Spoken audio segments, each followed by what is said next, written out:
Para o painel A TV e o Rádio frente ao poder das novas mídias na política, convidamos André Gomes, membro sênior da equipe de comunicação do governo eleito João Dória de São Paulo.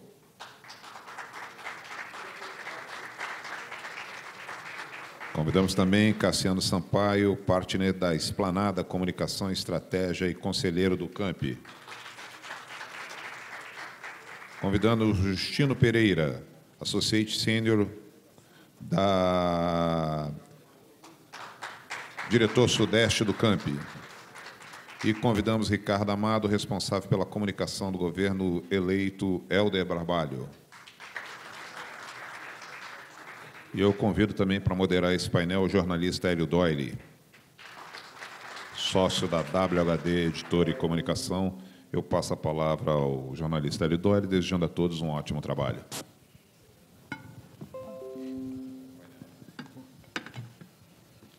Bem, bom dia. Vamos começar agora esse painel com 4 convidados, né? E, como vocês sabem, o nosso tema de hoje é a TV e o rádio frente ao poder das novas mídias, assunto que, de alguma maneira, já foi abordado, embora rapidamente, nos debates de ontem, né? Nós temos aqui hoje 2 vitoriosos. Então, nós vamos começar a apresentação por eles. Vamos começar com o Ricardo, juro, Ricardo Amado, que, como foi dito, foi responsável pela campanha no Pará, governador eleito. Então, Ricardo... Bom dia, gente. Só peço que a gente tente manter os 15 minutos para cada um, porque... Bom dia. Te confesso que eu esperava ser o último, depois do André, do Justino, do Cassiano, para pegar um pouco a fama deles e o sucesso do que a empreitada deles até agora. Antes de mais nada, falar da alegria de estar aqui nesse segundo dia desse evento, que eu acho que marca um pouco uma caminhada que está sendo construída passo a passo pela reconstrução e, de uma certa forma, o resgate da credibilidade da nossa área e da nossa área de atuação. Eu acho que essas eleições de 2018, além de uma série de aspectos que se prenunciavam, como, por exemplo, o enfraquecimento dos meios mais convencionais, como a televisão e o rádio, não é isso, Dudu? E talvez um privilégio aí excessivo às mídias alternativas, às redes sociais, o digital, que de fato tiveram uma importância muito grande. Além desse aspecto que de uma certa forma se pronunciava, também havia aí, graças a um enorme tiroteio que nós, os marqueteiros, os profissionais de marketing políticos, encaramos nos últimos anos, em alguns momentos com uma certa justiça, outros com um absurdo exagero, se pronunciava um certo ocaso da profissão, né? Um certo ocaso do marqueteiro, uma certa, talvez, perda de importância, digamos assim. Então, para quem venceu as campanhas, para quem não venceu as campanhas, para quem encarou, mais uma vez, o jogo duro, duríssimo, de uma campanha eleitoral e voltou inteiro, eu trago, assim, junto com os meus companheiros, boas notícias e boas novas. O marketing e o profissional de marketing não morreu, muito pelo contrário, se mostrou cada vez mais importante e necessário para uma campanha que seja não necessariamente vitoriosa, mas aguerrida, necessária, uma campanha que faça frente e que saiba jogar o jogo de forma madura e pesada. Então, porque é sempre pesado uma eleição. Então, meu painel, a minha fala traça um pouco esse paralelo. Obviamente, eu trago um pouco aqui o que foi essa última experiência.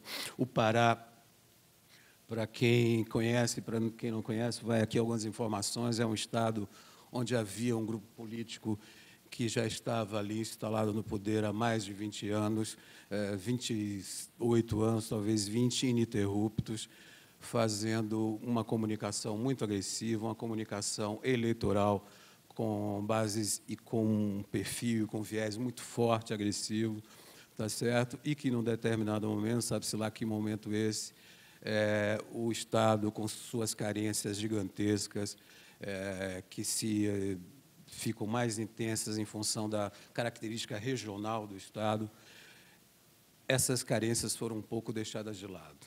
o que se encontrava no Pará há muitos anos era um total abandono nas principais áreas de necessidade, nas principais demandas. Na educação, um caos absoluto. Na saúde, números terríveis, as pessoas morrendo nas filas. Interior dentro do Estado, nas situações ribeirinhas, então, um verdadeiro caos. Na geração de emprego, também um quadro duríssimo. E, sobretudo, na segurança. O Moisés já fez campanha lá, sabe bem como é que é.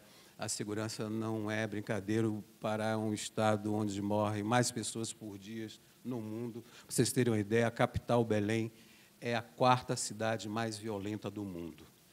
Então, sobre esses dados, debruçando sobre esses dados de pesquisa, qual e quant, que nos demonstravam, além deste abandono, digamos assim, que a população sentia nas áreas mais vitais, uma expectativa muito grande pelo nascimento de uma nova liderança política, que, de uma certa forma, renovasse a política, renovasse a esperança do povo paraense, renovasse o viés do que seria o político líder do Estado. Então, uma enorme demanda por uma nova liderança e, no caso específico do candidato para quem eu trabalhei, que era o Helder Barbalho, que é o Helder do Barbalho, até uma renovação do que seria o espírito dessa liderança política dos Barbalhos.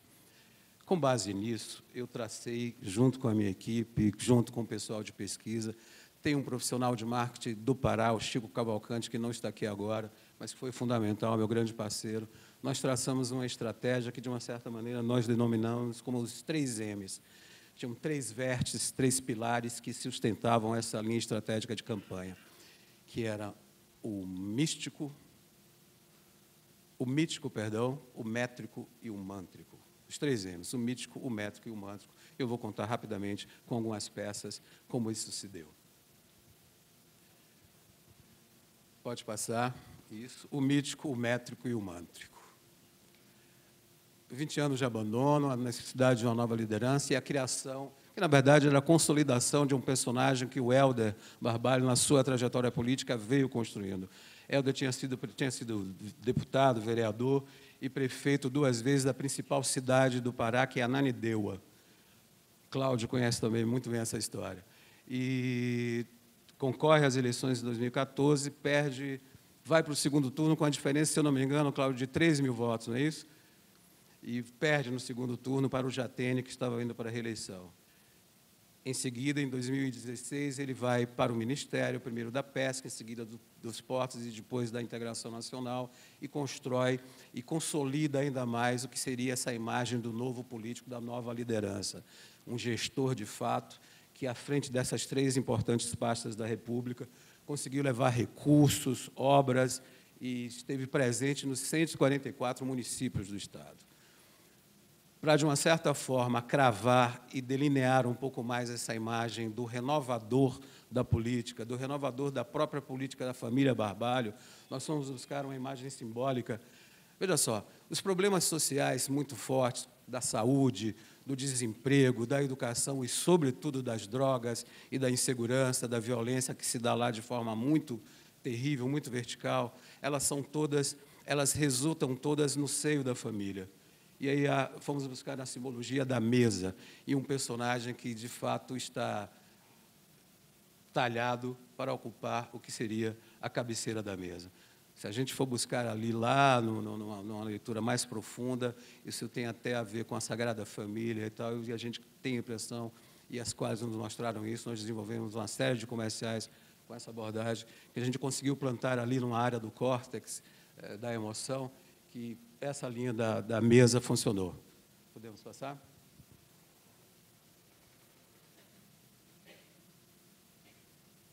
Para enfrentar a insegurança e a criminalidade, vou convocar todas as forças. A força da educação, da formação profissional, do esporte, da tecnologia, da cultura. A força do Estado. Vou prevenir, mas também combater, com atenção e presença. Helder Governador, presente, cuidando da gente. O conceito presente, cuidando da gente, obviamente, surgia dessa constatação de que o governo estava ausente no Estado e nas principais demandas da população, presente, cuidando da gente. O Hélder era, de fato, um político presente ao longo desse tempo. Em seguida, junto com essa veste do místico, nós desenvolvemos um programa que é muito rápido, é interessante de se ver aí uma simbologia da carta, que é um clássico do marketing político, todos nós já fizemos, nós revisitamos essa carta, ela foi lançada no início da campanha, que é uma carta compromisso do Hélder com a população, e que foi respondida no meio do primeiro turno pelas mulheres paraenses. As mulheres, não só pela importância que elas têm no eleitorado, mas, sobretudo, porque são mantenedoras e que mais sofrem com esse abandono, tiveram uma importância muito grande na nossa campanha. Vamos dar uma olhadinha nesse programa. As mulheres paraenses não pedem. Olha, deixa eu passar isso. Desculpem, gente, esse é o segundo comercial na linha mesa, dessa vez exatamente com as mulheres como os protagonistas. As mulheres paraenses não pedem. Elas exigem os seus direitos. Oportunidade. Saúde. Segurança. Respeito. Trabalho. Justiça. No meu governo, as mulheres terão vez, terão voz e presença. Hélder Governador, presente, cuidando da gente. O drama das mulheres no Pará é tão intenso, tão terrível, e a gente já viu isso em matérias no Globo Repórter, por exemplo, que famílias inteiras vendem as suas filhas por um pacote de biscoito. Não sei se vocês têm noção disso. Quem já esteve por lá sabe, é terrível. Há um abandono enorme, sobretudo nesse segmento, e nós demos atenção especial, não só com publicidade, não só com marketing político, mas, sobretudo, com um enorme espaço nas propostas de plano de governo dele. Então, aqui, com essa abordagem, toda outra, a gente trabalhou essa veste que eu chamo de o mítico, esse personagem que, de fato, estava talhado a preencher esse espaço que, de uma certa forma, estava aberto ali no imaginário e nas demandas do eleitorado. A segunda veste é exatamente o métrico. E aqui a gente mostrava como o Hélder fez, enquanto deputado, enquanto prefeito, 2 vezes eleito e reeleito da principal cidade do Estado, e, sobretudo, como fez à frente dos 13 ministérios. E aí, como ele estava capacitado para fazer, como fez, como vai fazer, números, dados, etc. Esse é um programa de televisão. O Pará foi o estado que menos investiu por habitante. A capital do Pará está entre as piores cidades para se viver. O Pará perdeu mais de 72 mil postos de trabalho. Eu estava sem trabalho há quase 5 meses. Trabalhei duro para conseguir recursos e obras para o Pará. Destinei mais de 600 milhões de reais para todos os municípios do estado, sem discriminar pessoas ou partidos. Quando fui ministro da Integração Nacional, lutei para garantir 31 milhões de reais para o início imediato das obras do Belém Porto Futuro. E como vocês podem ver, as obras estão a todo vapor. Elas vão tirar do abandono a área portuária de Belém, alavancar o turismo na nossa capital e gerar mais de 2.000 empregos quando concluído. Hoje, 200 pessoas já trabalham na obra, como a Rita da Luz. Eu fui a primeira mulher a trabalhar na obra, né? Quando eu soube da oportunidade que seria minha, eu liguei para minha casa, eu já chorei logo na hora da contratação, então foi só felicidade, com certeza. Essa obra do Porto Futuro aí foi uma que abriu bastante portas, não só para mim, como para vários companheiros meus de trabalho. Prazer também dizer para meus filhos, olha, papai trabalhou aqui nessa obra, ele contribuiu, então isso aí é gratificante para mim e para minha família. Fico feliz de voltar aqui na BR-308, que liga Bragança com o município de Viseu, e encontrar a estrada sendo totalmente pavimentada pela primeira vez, com dinheiro que lutei para conseguir junto ao governo federal quando estava ministro da Integração. Outras grandes obras que estamos ajudando a realizar são as do mercado na Vila de Fernandes Belo e a reforma e ampliação do mercado municipal aqui na cidade, onde foram investidos 2.600.000 reais. Além disso, conseguimos mais 13 milhões de reais para a construção da nova orla de Viseu. Depois que estiver toda pronta a estrada, o mercado estiver pronto, a orla, vai ter muito turismo. Felicidade que pudesse dividir com todo mundo. no futuro vai ser melhor para nós todos aqui, para mim, para o meu filho, para o pessoal que depende da peça aqui. É com trabalho assim que vamos reconstruir o Pará daqui para frente. Minhas propostas para a integração e desenvolvimento do Pará. Vou priorizar a consolidação das hidrovias do Rio Tocantins, Guabá-Capim e Tapajós, aproveitando a navegabilidade dos nossos rios e estimulando as vocações produtivas do nosso estado. Vou trabalhar para garantir a oferta de energia em todo o estado, assegurando a continuidade do programa Luz para Todos. Vou lutar para a construção das ferrovias federais, Norte-Sul e Ferrogrãos. Vou investir na expansão da infraestrutura aeroviária no Pará. Vou buscar parcerias para a construção da ferrovia paraense, que vai cortar o estado de Santana do Araguaia, no sul do Pará, passando por 23 municípios até o Porto de Barcarena, gerando emprego e renda para milhares de paraenses. Hoje é o dia de todos nós assumirmos um compromisso com o estado do Pará. Temos a responsabilidade daqui para frente de fazer com que o povo do Pará volte a ter esperança de que esse estado pode ser um estado melhor. Daqui para frente, fazer um governo presente que cuide das pessoas, que cuide do Pará, que cuide da nossa gente.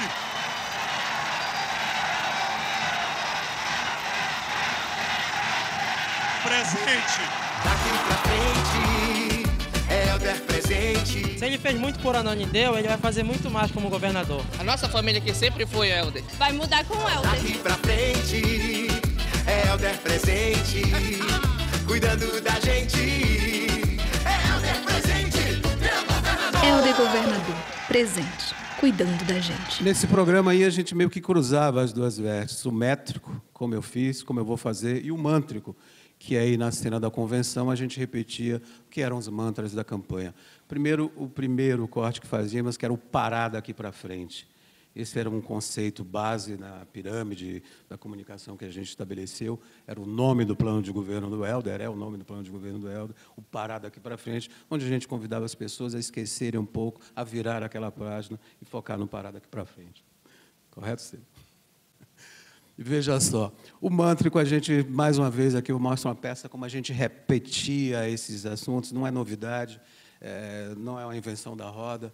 E todos nós já praticamos isso, a repetição desses três versos, mas ali, nessa estrutura, me parece que, sob o ponto de vista da comunicação, foi importante para o êxito da campanha. Carta ao coração do Pará. Desde muito cedo, caminho por nossas estradas, navego por nossos rios, cruzo nossas cidades. Me inquieta ver que o Pará se tornou, para a maioria de nós, a morada de sofrimento e privação. A sede, onde nascem rios. A ausência, onde deveria haver presença. Meu coração me diz que é chegada a hora de olhar para frente. De falar de um Pará possível. Onde todos possam ter emprego, segurança, saúde e educação. E a chance está em nossas mãos, aqui, agora. Temos a responsabilidade, daqui para frente, de fazer com que o povo do Pará volte a ter esperança de que esse estado pode ser um estado melhor. Presente. Helder governador, presente, cuidando da gente. Essa é a carta, o compromisso que o Helder mandava, que depois foi respondida pelas mulheres, e, de fato, num gesto espontâneo, nós levamos um papel carta para centenas, de mulheres paraenses que responderam essa carta deles. Acho que tem mais uma que ilustra esse mântrico, uma peça de 30 segundos.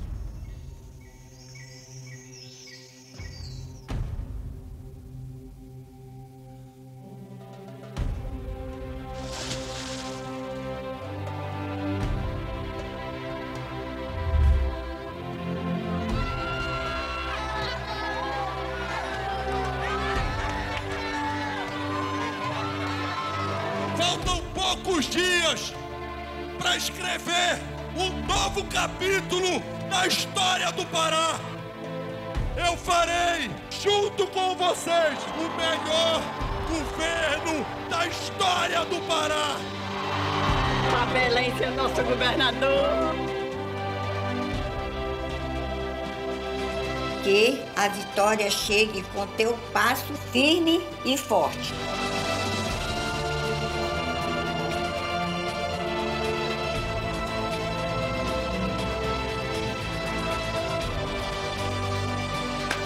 Valeu.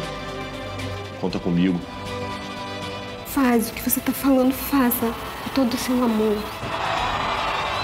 Vamos nesse domingo ir às urnas votar Helder Kizzi, governador do Pará.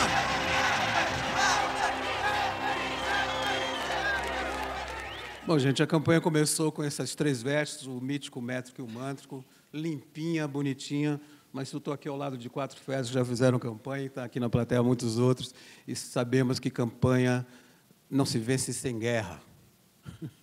E como diz um amigo meu lá do Pará, onde tem guerra, todo buraco é trincheira. E nós fomos descobrir, nós fomos duramente atacados, já na primeira semana, como eu dizia, uma tradição de um marketing muito forte, muito agressivo lá. O profissional de marketing que cuidava da comunicação do outro candidato da situação, muito experiente, muito bom, fez uma campanha muito forte, agressiva, e posicionava o seu candidato de uma forma correta, como, de fato, ele era um ex-militar, um ex-policial, um tenente da Polícia Militar, se eu não me engano, e também médico. Na verdade, um empresário da saúde. E nos primeiros comerciais dele, ele se apresentava vestido com a máscara de cirurgia, com a roupa de cirurgia.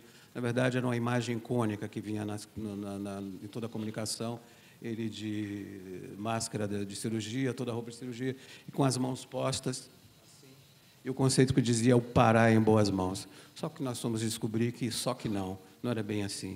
O Pará não estava em tão boas mãos, ele não era, de fato, um tenente da polícia com a história contada, ele tinha se aposentado com apenas 6 anos de serviço, e nós fomos desmontando isso.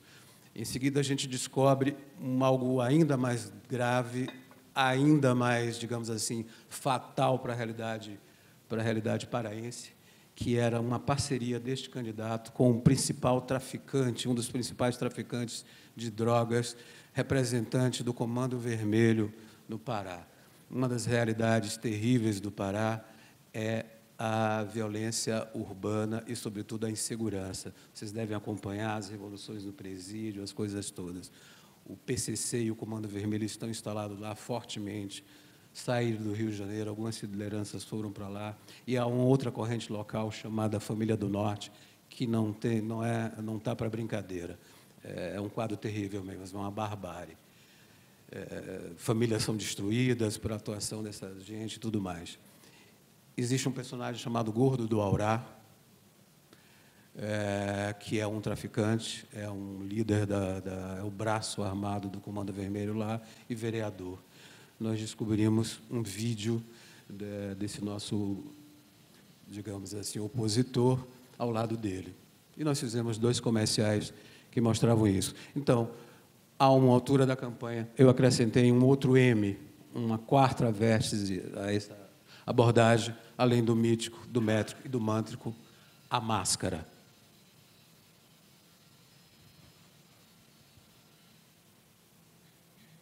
Pode passar isso, por isso. Tem mais um? Bom, fico devendo esse. Obrigado, gente.